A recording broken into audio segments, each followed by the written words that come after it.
होती है जहां मैडी अकेली एक लकड़ी के घर में रहती है। मैडी एक जानी मानी सस्पेंस नॉवेल राइटर है। बचपन में हुई एक गंभीर बीमारी की वजह से उसने अपनी सुनने और बोलने की क्षमता पूरी तरह खो दी थी, यानी वो गूंगी और बहरी थी। लेकिन इस कमी ने उसे कमजोर बनाने के बजाय और ज्यादा मजबूत बना दिया। उसकी बुद्धि और कल्पना शक्ति कमाल की हो गई थी। नई किताब लिखने के लिए प्रेरणा पाने की खातिर मैडी शहर की भीड़-भाड़ और शोरगुल से दूर इस जंगल में आकर रहने लगी थी। वहां उसके साथ सिर्फ उसका पालतू काला बिल्ली का बच्चा रहता था जिसका नाम था ब्लैकी। एक शाम उसकी सबसे अच्छी दोस्त और उसकी बड़ी फैन सारा हमेशा की तरह उससे मिलने आती है। दोनों इशारों की भाषा में काफी देर तक बातें करती हैं। सारा मैडी की नई किताब के अंत को लेकर बहुत उत्साहित होती है और उसे लगातार मोटिवेट करती रहती है। लेकिन अच्छी बातें ज्यादा देर तक नहीं टिकती। धीरे धीरे अंधेरा होने लगता है और सारा घर लौटने के लिए निकल जाती है। लेकिन कुछ ही मिनटों बाद एक बेहद डरावना हादसा होता है। सारा, जो अब तक अपने घर पहुंच जानी चाहिए थी, अचानक खून से लथपथ हालत में वापस मैडी के घर के पीछे वाले दरवाजे तक भाग कर आती है। वह बुरी तरह डरी हुई होती है, पूरी ताकत से कांच के दरवाजे को पीटते हुए मदद के लिए चिल्ला रही होती है। लेकिन मैडी की पीठ दरवाजे की तरफ होती है और वह कुछ भी सुन नहीं सकती। इसलिए वह आराम से अपना काम करती रहती है और उसे पीछे हो रही इस भयावह घटना का बिल्कुल अंदाजा नहीं होता।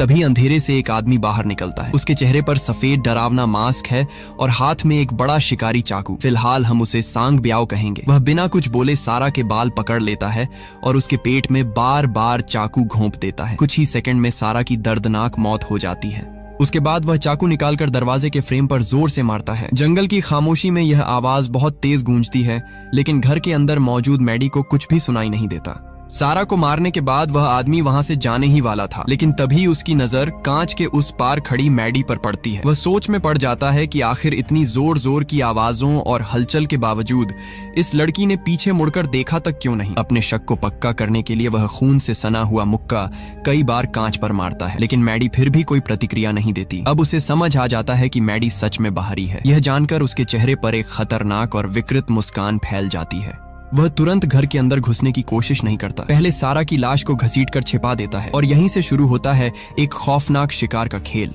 इसके बाद मैडी वापस अपने कंप्यूटर के सामने बैठ जाती है और अपनी किताब का अंत लिखने में लग जाती है। तभी वह आदमी चुपचाप पीछे का खुला दरवाजा खोलकर घर के अंदर घुस आता है। वह बिना कोई आवाज किए मैडी के पीछे खड़ा हो जाता है। दोनों के बीच मुश्किल से आधा मीटर का फासला होता है। वह जानबूझकर अपने चाकू को धातु की कुर्सी से रगड़ता है ताकि तेज आवाज निकले, लेकिन मैडी को उसका कोई एहसास नहीं होता। उसी समय कंप्यूटर स्क्रीन पर उसकी बहन की वीडियो कॉल आ जाती है। कॉल देखते ही वह आदमी तुरंत कैमरे की नजर से बचकर एक कोने में छिप जाता है। इशारों की भाषा में बात करते हुए मैडी की बहन अचानक कुछ अजीब नोटिस करती है। उसे लगता है कि अभी अभी मैडी के पीछे कोई काली परछाई तेजी से गुजरी है। वह पूछती है, मैडी, तुम्हारे पीछे अभी कौन था? मैडी पीछे मुड़कर खाली गलियारे को देखती है और मुस्कुराकर जवाब देती है कि शायद उसका बिल्ली का बच्चा फिर से शरारत कर रहा होगा। कॉल खत्म होने के बाद वह पूरे घर में बिल्ली को ढूंढती है, लेकिन वह कहीं नहीं मिलती। आखिरकार वह दरवाजे में थोड़ा सा गैप छोड़ देती है ताकि बिल्ली वापस आ सके और फिर से कंप्यूटर पर बैठ जाती है। लेकिन अब कहानी एक और ज्यादा डरावने मोड़ पर पहुंचने वाली थी। कुछ देर बाद अचानक मैडी के कंप्यूटर पर एक नोटिफिकेशन आता है। उसी समय उसके फोन पर भी कुछ तस्वीरें पहुंचती हैं। वह जैसे ही उन तस्वीरों को खोलती है, उसके शरीर का खून मानो जम जाता है। पहली तस्वीर में वह खुद दिखाई देती है, जब कुछ मिनट पहले वह घर में अपनी बिल्ली को ढूंढ रही थी। दूसरी तस्वीर में भी वही अलग कमरे में नजर आ रही होती है, लेकिन सबसे डरावनी तस्वीर आखिरी थी। उसमें मैडी ठीक उसी समय कंप्यूटर के सामने बैठी हुई दिखाई दे रही थी जब वह तस्वीर देख रही थी, यानी जिसने तस्वीर खींची थी वह अभी भी उसके बेहद करीब मौजूद था। अब मैडी को समझने में देर नहीं लगती कि कोई अजनबी उसके घर में घुस चुका है, उसका फोन चुरा चुका है और इस वक्त बाहर खड़ा होकर उसे देख रहा है। कांपते हुए वह तस्वीर के एंगल को देखकर मुख्य दरवाजे की तरफ नजर घुमाती है। तभी उसे अंधेरे में खड़ा वही मास्क पहना हुआ आदमी दिखाई देता है। वह मुस्कुराते हुए उसके फोन को अपने हाथ में लहरा रहा होता है। खतरे को सामने देखकर मैडी तुरंत दरवाजे की तरफ दौड़ती है और पूरी ताकत से उसे लॉक कर देती है, लेकिन वह आदमी बिल्कुल भी परेशान नहीं होता। वह आराम से घर के चारों ओर घूमता है और दूसरे खुले रास्तों की तलाश करने लगता है। मैडी मजबूर होकर घर की हर खिड़की और दरवाजे को एक एक करके बंद करने लगती है। वह किसी गोलकीपर की तरह पूरे घर में दौड़ रही होती है ताकि हत्यारा अंदर न घुस सके। जब उसे लगता है कि फिलहाल सभी रास्ते बंद हो चुके हैं, तो वह तुरंत कंप्यूटर की तरफ भागती है और इंटरनेट के जरिए पुलिस को मैसेज भेजने की कोशिश करती है। लेकिन जैसे ही वह संदेश भेजने वाली होती है, अचानक पूरे घर की बिजली चली जाती है। बाहर खड़े उस आदमी ने मुख्य मुख्य बिजली का स्विच बंद कर दिया था। कुछ ही सेकंड में वाईफाई राउटर भी बंद हो जाता है और इंटरनेट पूरी तरह खत्म हो जाता है। अब मैडी के पास न बिजली बची थी, न इंटरनेट और न ही उसका फोन। वह सचमुच दुनिया से पूरी तरह कट चुकी थी। इसके बाद वह आदमी उसके सामने एक और खौफनाक काम करता है। वह बाहर खड़ी मैडी की कार के चारों टायर चाकू से फाड़ देता है। अब अगर मैडी किसी तरह घर से निकल भी जाए तो उसके पास भागने का कोई साधन नहीं बचा था। उसके बच निकलने का आखिरी रास्ता भी बंद हो चुका था। चारों तरफ से घिर चुकी मैडी आखिर एक नई कोशिश करने का फैसला करती है। वह सोचती है कि शायद बातचीत करके इस आदमी को जाने के लिए मनाया जा सकता है। अंधेरे में वह एक लिपस्टिक ढूंढती है और कांच के दरवाजे पर कांपते हाथों से लिखती है, मैंने तुम्हारा चेहरा नहीं देखा है। अगर तुम अभी चले जाओगे तो मैं किसी को कुछ नहीं बताऊंगी और मेरा बॉयफ्रेंड भी बस आने ही वाला है। ताकि वह आदमी साफ साफ पढ़ सके, मैडी टॉर्च से उन शब्दों पर रोशनी डालती है। लेकिन उसे नहीं पता था कि सामने खड़ा इंसान कोई सामान्य अपराधी नहीं बल्कि एक बेहद खतरनाक साइको था। वह आदमी लिखी हुई बात पढ़ता है और फिर धीरे धीरे अपने चेहरे से मास्क उतार देता है। पहली बार मैडी उसकी असली शक्ल देखती है। चेहरे पर दाढ़ी के बाल, ठंडी आंखें और बिल्कुल भावनाहीन चेहरा। वह कांच के पास आकर अपने होंठों को धीरे धीरे हिलाता है ताकि मैडी उसे पढ़ सके। मुझे पता है कि तुम होंठ पढ़ सकती हो। तुम्हारा कोई बॉयफ्रेंड नहीं है, तुम अकेली रहती हो, तुम बाहरी और गूंगी हो। ये शब्द पढ़ते ही मैडी के पैरों तले जमीन खिसक जाती है। उस आदमी ने सिर्फ उसके घर में घुसपैठ ही नहीं की थी बल्कि उसके बारे में पूरी जानकारी भी जुटा रखी थी। इतना कहकर वह अंधेरे जंगल में गायब हो जाता है। मैडी डर के मारे जमीन पर बैठ जाती है, लेकिन कुछ ही देर बाद खुद को संभाल लेती है। वह समझ चुकी थी कि अगर जिंदा रहना है तो उसे खुद ही लड़ना होगा। वह तुरंत रसोई में जाती है और जो भी चीज हथियार की तरह इस्तेमाल हो सकती थी, जैसे बड़ा चाकू और हथौड़ा, सब अपने साथ ले लेती है। फिर वह ऊपर वाले कमरे में भागती है, भारी अलमारी को दरवाजे के सामने लगाकर रास्ता बंद करती है और खुद कमरे के एक कोने में बैठकर हथियार कसकर पकड़ लेती है। तभी अचानक खिड़की पर जोर जोर से ठक ठक होने लगती है। मैडी डरते हुए खिड़की की तरफ देखती है और जो नजारा उसे दिखाई देता है उसे देखकर उसकी रूह कांप उठती है। खिड़की के बाहर उसकी दोस्त सारा खड़ी थी, लेकिन वह जिंदा नहीं थी। उसकी आंखें बाहर निकली हुई थीं और शरीर बिल्कुल निश्चल था। असल में अंधेरे में छिपा वह हत्यारा सारा की लाश को कठपुतली की तरह पकड़कर खिड़की पर मार रहा था। अपनी सबसे अच्छी दोस्त की लाश को इस तरह इस्तेमाल होते देखकर मैडी टूट जाती है। उसकी आंखों से आंसू बहने लगते हैं। लेकिन उसी दौरान उसे अचानक एक जरूरी बात याद आती है। जब सारा शाम को उसके घर आई थी तब उसका फोन उसकी जीन्स की पिछली जेब में था। अगर किसी तरह वह फोन मिल जाए तो शायद वह पुलिस को खबर कर सकती है। और यही सोचकर मैडी एक बेहद जोखिम भरी योजना बनाने का फैसला करती है। मैडी को एहसास हो जाता है कि सारा का फोन ही उसकी आखिरी उम्मीद है। वह तुरंत अपनी कार की चाबी निकालती है और उसमें मौजूद अलार्म बटन को बार बार दबाने लगती है। अगले ही पल कार का तेज अलार्म पूरे जंगल में गूंज उठता है। योजना काम कर जाती है। बाहर छिपा हुआ हत्यारा उस आवाज की तरफ ध्यान देने लगता है और कार की तरफ बढ़ जाता है। मैडी इसी मौके का इंतजार कर रही थी। वह धीरे से खिड़की खोलती है और बाहर झुककर सारा की लाश की जेबों में फोन ढूंढने लगती है। वह एक एक जेब टटोलती है लेकिन उसे कुछ नहीं मिलता। तभी अचानक वह आदमी वापस लौट आता है। उसे समझ आ गया था कि मैडी ने उसे चाल से दूर भेजा था। गुस्से में वह खिड़की तक दौड़ता है और मैडी का हाथ पकड़ लेता है। अब दोनों के बीच खिड़की के पास जानलेवा संघर्ष शुरू हो जाता है। ताकत के मामले में मैडी उसका मुकाबला नहीं कर सकती थी। हत्यारा लगभग खिड़की तोड़कर अंदर घुसने ही वाला था, लेकिन मैडी हार नहीं मानती। वह पास रखा हथौड़ा उठाती है और पूरी ताकत से उसके हाथ पर दे मारती है। दर्द से वह आदमी जोर से चीख पड़ता है और तुरंत पकड़ छोड़ देता है। मैडी बिना एक सेकंड गंवाए खिड़की बंद करके लॉक कर देती है। हाथ में लगी चोट से तिलमिलाया हुआ हत्यारा गुस्से से पागल हो जाता है। वह अपने घाव पर पट्टी बांधते हुए जेब से सारा का फोन निकालता है और मैडी को दिखाकर उसका मजाक उड़ाता है। फिर वह सारा की बाली भी निकालकर हवा में लहराता है। तभी मैडी को समझ आता है कि वह पहले से ही उसकी योजना भांप चुका था। उसने जानबूझकर सारा का फोन अपने पास रख लिया था। अब पुलिस को बुलाने की उम्मीद भी खत्म हो चुकी थी, लेकिन मैडी अभी भी हार मानने वाली नहीं थी। कुछ देर बाद वह घर के सामने वाले हिस्से से चुपके से बाहर निकलती है और लकड़ी के बने फर्श के नीचे छिप जाती है। उसका इरादा था कि मौका मिलते ही वह जंगल पार करके सारा के घर पहुंचे और मदद मांगे। क्योंकि वह सुन नहीं सकती थी, इसलिए उसने अपना हाथ लकड़ी के फर्श पर रखा हुआ था ताकि कंपन महसूस करके हत्यारे की चाल समझ सके। कुछ देर बाद कंपन बंद हो जाते हैं। मैडी को लगता है कि अब रास्ता साफ है। वह धीरे धीरे बाहर निकलती है और जंगल की तरफ बढ़ने लगती है। लेकिन तभी अचानक एक तेज चीज उसके सिर के पास से गुजरती है। एक भारी क्रॉसबो से छोड़ा गया तीर उसके सिर को छूता हुआ पीछे पेड़ में जा धंसता है। मैडी दंग रह जाती है। वह आदमी न जाने कहां से एक खतरनाक क्रॉसबो ले आया था और किसी शिकारी की तरह ऊंचाई पर खड़ा उसे निशाना बना रहा था। अब बाहर रहना मौत को बुलावा देने जैसा था।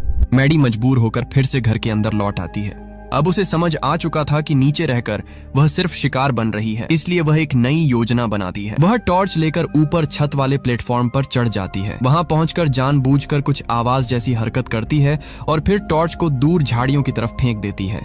अंधेरे में चमकती टॉर्च देखकर हत्यारे को लगता है कि मैडी खिड़की से कूदकर भाग गई है। वह तुरंत क्रॉसबो लेकर झाड़ियों की तरफ दौड़ पड़ता है। मैडी की चाल सफल हो जाती है। वह जल्दी से छत से नीचे उतरने लगती है ताकि दूसरी दिशा से निकल सके, लेकिन उसे क्या पता था कि यह आदमी उससे भी ज्यादा चालाक है। असल में वह उसकी चाल समझ चुका था। जैसे ही मैडी सीढ़ी से आधी नीचे उतरती है, अंधेरे में छिपे हत्यारे की तरफ से एक तीर छोड़ा जाता है। अगले ही पल वह तीर सीधे उसकी जांघ में जा धंसता है। मैडी दर्द से तड़प उठती है। घाव से खून तेजी से बहने लगता है। दर्द इतना भयानक था कि वह लगभग नीचे गिर ही जाती। दूसरी तरफ हत्यारा बेहद खुश नजर आता है। ऐसा लग रहा था जैसे वह मैडी को मारना नहीं बल्कि उसके डर और दर्द का आनंद लेना चाहता हो। अब वह तेजी से सीढ़ी चढ़कर ऊपर आने लगता है ताकि इस बार काम हमेशा के लिए खत्म कर सके। लेकिन इसी पल मैडी अपनी जिंदगी की सबसे बहादुर चाल चलती है। जैसे ही वह आदमी ऊपर पहुंचता है, मैडी अचानक पूरी ताकत से उस पर टूट पड़ती है। वह उसके हाथ से क्रॉसबो छीन लेती है और जोरदार लात मारकर उसे दूसरी मंजिल से नीचे गिरा देती है। हथियारा नीचे जमीन पर बुरी तरह गिरता है। मैडी सोचती है कि अब उसी के हथियार से उसे खत्म कर दिया जाए, लेकिन उसकी जांघ बुरी तरह घायल हो चुकी थी। भारी क्रॉसबो को खींचने की ताकत उसमें नहीं बची थी। वह कोशिश करती है लेकिन सफल नहीं होती।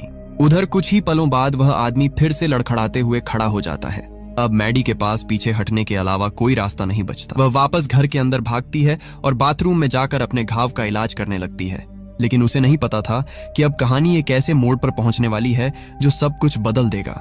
इसी बीच कहानी में एक बड़ा मोड़ आता है। सारा का बॉयफ्रेंड जॉन काफी देर तक उसका इंतजार करता रहता है, लेकिन जब वह घर नहीं लौटती तो उसे चिंता होने लगती है। आखिरकार वह उसे ढूंढते ढूंढते मैडी के घर तक पहुंच जाता है। बाहर खड़े होकर वह कई बार आवाज लगाता है, लेकिन मैडी तो सुन ही नहीं सकती थी, इसलिए उसे जॉन के आने का बिल्कुल भी पता नहीं चलता। तभी जॉन की नजर कांच के दरवाजे पर लिपस्टिक से लिखे हुए उस संदेश पर पड़ती है।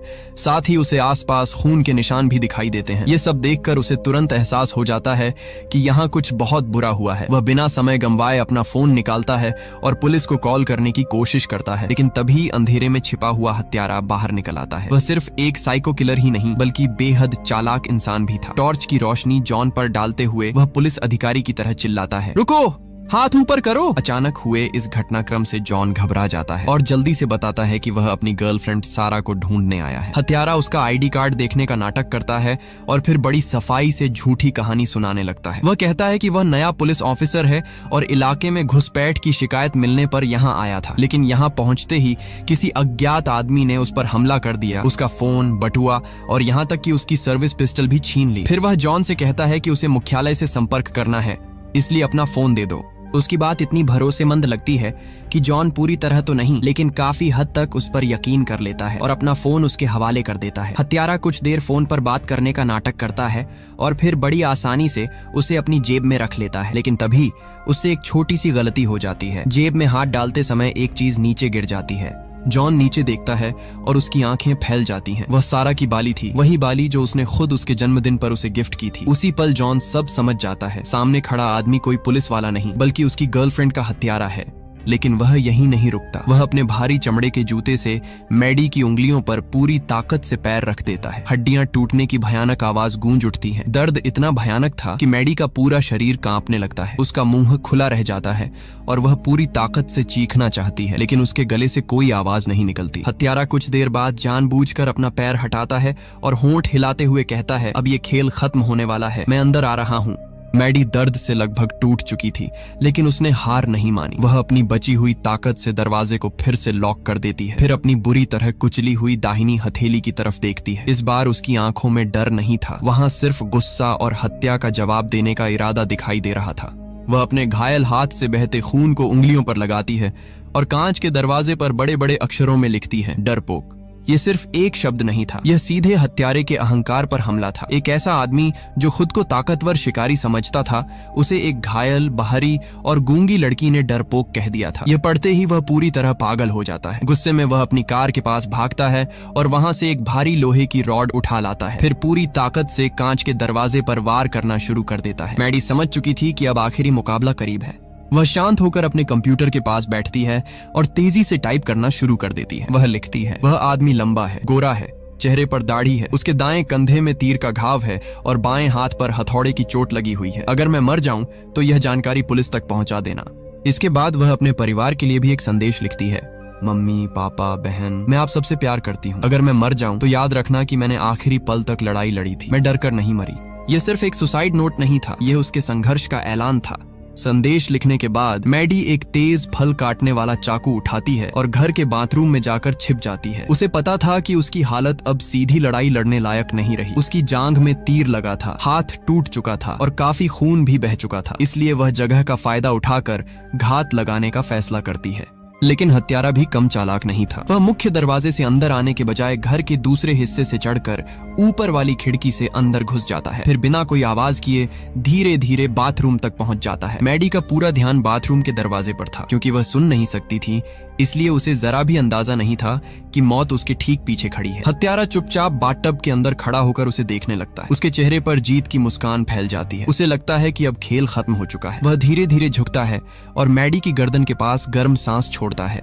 लेकिन अगले ही पल कुछ ऐसा होता है जिसकी उसे उम्मीद नहीं थी। जैसे ही गर्म हवा मैडी की गर्दन से टकराती है, उसका शरीर तुरंत खतरा महसूस कर लेता है। बिना एक पल गंवाए वह नीचे झुककर पलटती है और हाथ में पकड़ा चाकू पूरी ताकत से हत्यारे के घुटने में घोंप देती है। चाकू सीधे उसकी घुटने की हड्डी के पास धंस जाता है। दर्द से वह जोरदार चीख मारता है। मैडी इस मौके का फायदा उठाकर बाथरूम से बाहर निकलती है और लंगड़ाते हुए लिविंग रूम की तरफ भागने लगती है। लेकिन अब उसका शरीर जवाब देने लगा था। जांघ का घाव, टूटा हुआ हाथ और लगातार बहता खून उसकी ताकत खत्म कर चुका था। वह कुछ कदम ही दौड़ पाती है कि अचानक उसके पैर जवाब दे देते हैं। वह जोर से फर्श पर गिर पड़ती है। उसकी नजर धुंधली होने लगती है। दूसरी तरफ घायल होने के बावजूद हत्यारा फिर से उठ खड़ा होता है और लंगड़ाता हुआ उसकी तरफ बढ़ने लगता है। अब उसे लगता है कि आखिरकार वह इस लड़की को खत्म कर देगा। फर्श पर गिरी मैडी की हालत बेहद खराब हो चुकी थी। उसकी जांघ में तीर का गहरा घाव था, हाथ की उंगलियां बुरी तरह टूट चुकी थीं और लगातार खून बहने की वजह से उसका शरीर जवाब देता जा रहा था। उसकी आंखों के सामने सब कुछ धुंधला होने लगा था। दूसरी तरफ घायल हत्यारा लंगड़ाता हुआ उसकी तरफ बढ़ रहा था। उसकी आंखों में सिर्फ नफरत और हत्या की प्यास दिखाई दे रही थी। वह अपने हाथ में चाकू उठाता है और मैडी को खत्म करने के लिए आखिरी वार करने की तैयारी करता है। लेकिन ठीक उसी पल मैडी की नजर रसोई के पास रखे एक बड़े कीटनाशक स्प्रे पर पड़ती है। अपनी बची हुई सारी ताकत जुटाकर वह उसे उठाती है और सीधे हत्यारे के चेहरे पर स्प्रे करना शुरू कर देती है। तेज केमिकल उसकी आंखों में भर जाता है। दर्द और जलन से वह तड़प उठता है। उसके हाथ से चाकू छूट जाता है और वह अपनी आंखें पकड़कर जमीन पर गिर पड़ता है। मैडी यहीं नहीं रुकती। वह तुरंत पास रखा एक हाई वॉल्यूम स्मोक अलार्म उठाती है और उसका टेस्ट बटन दबा देती है। अगले ही पल पूरे घर में बेहद तेज और कान फाड़ देने वाली आवाज गूंजने लगती है। अलार्म की आवाज इतनी तेज थी कि किसी भी सामान्य इंसान के कान सुन्न हो सकते थे। लेकिन यही वह पल था जब मैडी की सबसे बड़ी कमजोरी उसकी सबसे बड़ी ताकत बन गई। जो आवाज बाकी लोगों के लिए असहनीय थी, उसका उस पर कोई असर नहीं हो रहा था। फिर भी हत्यारा शारीरिक रूप से उससे कहीं ज्यादा ताकतवर था। दर्द और शोर के बावजूद वह अचानक मैडी पर झपट पड़ता है और उसे जमीन पर दबा देता है। अगले ही पल उसके दोनों हाथ मैडी की गर्दन पर कस जाते हैं। वह पूरी ताकत से उसका गला दबाने लगता है। मैडी छूटने की कोशिश करती है, लेकिन उसकी ताकत बहुत कम हो चुकी थी। धीरे धीरे उसके शरीर से ऑक्सीजन खत्म होने लगती है। उसकी आंखों के सामने अंधेरा छाने लगता है। उसी दौरान उसके दिमाग में कई तस्वीरें घूमने लगती हैं। उसे अपने माता पिता की मुस्कान याद आती है, अपनी बहन के साथ बिताए पल याद आते हैं, सारा की दोस्ती याद आती है और जॉन की कुर्बानी भी। लेकिन मरने से ठीक पहले उसके अंदर जीने की आखिरी चाह फिर जाग उठती है। संघर्ष करते हुए उसकी उंगलियां किसी ठंडी धातु की चीज से टकराती हैं। वह एक मेटल का वाइन ओपनर था, जिसे शाम को वाइन की बोतल खोलने के लिए इस्तेमाल किया गया था। मैडी अपनी बची हुई सारी ताकत एक जगह इकट्ठा करती है। फिर बिना एक सेकंड गंवाए उस वाइन ओपनर को उठाकर सीधे हत्यारे की गर्दन में घोंप देती है। नुकीला धातु का हिस्सा उसकी गर्दन की मुख्य नस में धंस जाता है। अगले ही पल खून तेज दबाव के साथ बाहर निकलने लगता है। हत्यारे की आंखें फैल जाती हैं। उसे यकीन ही नहीं होता कि जिस लड़की को वह पूरी रात कमजोर समझता रहा, वही उसकी मौत का कारण बनने वाली है। उसके हाथ धीरे धीरे मैडी की गर्दन से ढीले पड़ने लगते हैं। कुछ ही पलों बाद उसका शरीर पूरी तरह निढाल होकर जमीन पर गिर जाता है। आखिरकार वह साइको किलर, जो लोगों को मारने में मजा लेता था, एक ऐसी लड़की के हाथों मारा जाता है जिसे वह सबसे कमजोर समझ रहा था।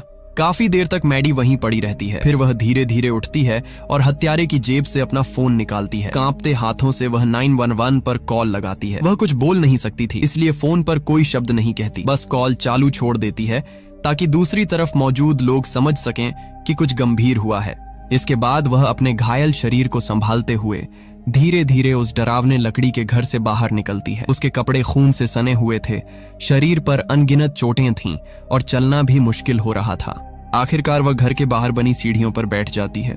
उसके आसपास अब भी वही जंगल था, वही रात थी, वही खामोशी थी। लेकिन एक चीज बदल चुकी थी। अब उस खामोशी में डर नहीं था, अब वहां सिर्फ सुकून था। जिंदा बच जाने का सुकून, अपने लिए लड़ने का गर्व और यह एहसास कि चाहे हालात कितने भी बुरे क्यों ना हो, इंसान आखिरी सांस तक लड़ सकता है। फिल्म के अंत में यही संदेश सबसे ज्यादा असर छोड़ता है।